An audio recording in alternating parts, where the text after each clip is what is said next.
Good morning, it's today again. Welcome back to Joseph's Reserves. I'm Joseph and I store 20% of my income in the form of rare coins and precious metals.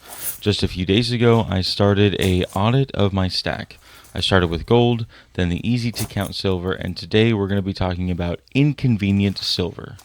This could be stuff that is just hard to store in the same way as 1 ounce rounds, or even stuff that is really incredibly hard to add together, like this 90% silver. So let's go ahead and get into it.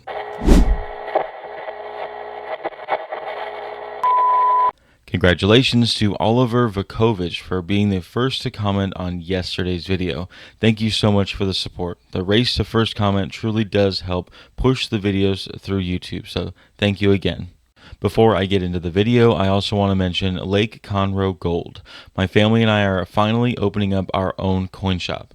We recently signed a lease, which means we'll actually be opening the doors for appointments only on August 18th, with a soft opening for regular walk-ins once the jewelry cases and all the equipment gets in on August 24th.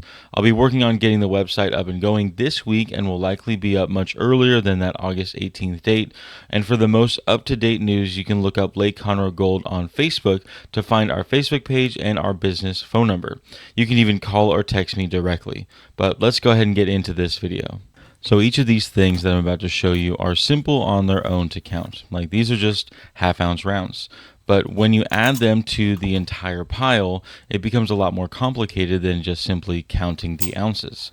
So now I have 90% silver, which actually those zip-up bags I have hold 100 ounces, meaning $140 face value, and an extra bag of overflow that I have. And then we get into the fractional coinage. Every mint makes them slightly different, so they end up with slightly different thicknesses or diameters, which makes it really hard to find a great tube to store them all in. Of course, I could put them all in tubes that I can find, but some come in capsules like these slightly collectible ones, and some I just keep in flips. And yes, this is all great examples of how organization can definitely help you count your silver. I find that those organizational products also help you be motivated to buy more silver. Let's say you happen to find a half-ounce tube that can hold 10 ounces of silver or 20 half-ounces. Then you would be more motivated to fill those tubes simply to make it easier to count everything you have. In my experience, though, as soon as I fill one tube, I feel the need to buy one more, and then another tube, and some more. So it doesn't quite work that well for me. As you can see, I did fill up a tube, and now I have to find another one in order to store all of these flipped half ounces. And of course, next we have quarter ounces. So here's quarter ounce Britannias. They are actually thick enough that the diameter makes them fit directly in a nickel tube. And here are other minted quarter ounces, just generic quarter ounces, that I actually have to fit in a $1/2 tube because they don't fit in a regular US minted quarter tube. Then, of course, we have the 1/10 ounce coins and rounds. Here I have some Britannias and 1/10 ounce rounds. So again, these are all very simple to count, simple to throw up a spreadsheet, use a multiplier, and be able to plug in numbers so that I can find out exactly how much silver I have. But the thing is, it's not as simple as the 1 ounce coins, and that's all I'm getting at with these fractionals. To actually sit down and count each of these can take quite a lot of time comparatively. Then we have the silver that takes some math. We've got grams and grains. So grams, there are 31.1035 grams in a troy ounce, and grains, there are 480 grains in a troy ounce. Again, super easy to create a formula in a spreadsheet and just plug in the numbers. But when we have products that are 1 grain, 2.5 grains, 1 gram, 10 grams, 5 grams, 20 grams, all of this can become very, very complicated very quickly. And again, by themselves, not too bad, but add it to the other fractionals, the 90% and some other stuff I'm going to bring out, it makes it slightly complicated. They're just inconvenient, that's all. Add to the fact that some of these seem slightly more collectible than others, like the 20-gram Geigers.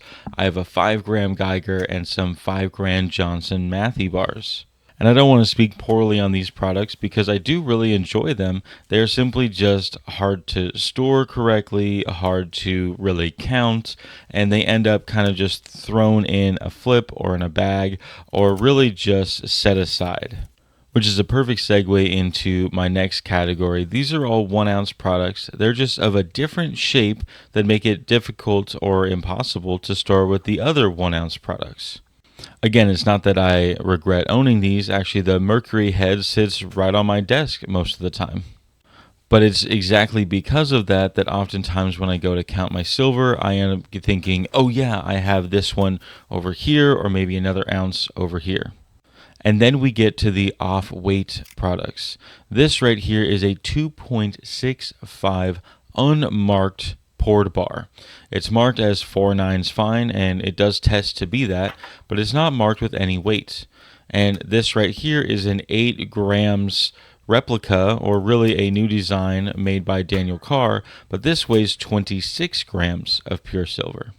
Then we even have products from recognized mints that don't fit the regular fractional shape and size. Here I have some Royal Canadian Mint products that are 3/4 of an ounce, as well as US Mint products like these 3 nines quarters. After 2019, even in the silver proof sets and the commemorative dollars, the US Mint used 3 nines pure silver. These quarters are very curious to add up because the actual COA states that they are 0.19 ounces of silver. However, if you weigh them, they're 6.3 grams, which is more than 0.2 ounces. So I just make an assumption that they're about 1/5 of an ounce. I'll stack 5 of them together to make 1 ounce here. Then, of course, in my unorganized fashion, I actually have a dime here. This is a modern proof dime. And this one actually, let's check the date, that's 2014. So that's actually 90% silver. We'll add it to this pile over here. And back to 90%, then we have US dollars, Peace and Morgan dollars. It's hard to know which kind of category these fit in. They don't fit the regular equation of 90% silver, and some of them clearly have a lot of wear, so I can't simply just do the math of what they should weigh. But that's kind of just what I do. I assume they're all 0.77344 ounces. And then there's US Mint products. There's these commemorative 90% dollars. These ones would definitely be the 0.77344 ounces, but it's still kind of odd to calculate that all together. And it is kind of hard to know what kind of rate these will get when selling them to a coin shop. Should these be counted like 90% silver and get some sort of melt or scrap rate, or should these be slightly collectible? And really, I find that if they don't have the COA, they're definitely not collectible. But if they do, they might be. And of course, we have the modern dollars, the 3 nines dollars that are 0.859 ounces. Of course, the US Mint had to change from 90% to 3 nines silver in 2019, and it just kind of messed everything up. And the next thing here is all of this packaging. All these US Mint products come in the packaging with the COA to give it a totally different premium. And here I have a small stack of my US Mint products that I'm going to push right here on the counter. As you can see, there are the Morgan & Peace dollars. There's the Proof Eagles, which yes, are an ounce, but because of the packaging, they're really hard to count. We've got proof sets, so the old ones with the half, quarter, and dime, and the new ones with 5 quarters. And I hope you guys really like to see this 2018 reverse proof set. It took me 6 different takes to finally get one without a face reveal. So enjoy while you can. Then of course we have other US Mint products as well. I actually really do enjoy the 1982 silver half dollar. It's one of the very few half dollars today that are commemorative and silver. And just like anything, maintaining the box and COA will make sure you keep that premium. Then we have commemorative dollars. This is the only dollar that I have that is actually in the box and COA, and I think I just really like this one because it has the buffalo on it. Then, of course, the US Mint makes all of their proof 1 ounce eagles, their anniversary sets, and everything else that goes along with the 1 ounce American Eagles. Here I have the 2006 20th anniversary set that has 3 ounces in it. And as you can see, the box takes up a lot more space than just a simple 3 ounces of silver.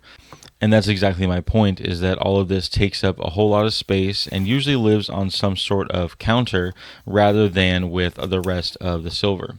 Here I have a 1 ounce eagle that's a proof 2016 that is for some reason in this Ronald Reagan commemorative packaging that is simply just a lot more than 1 ounce of silver.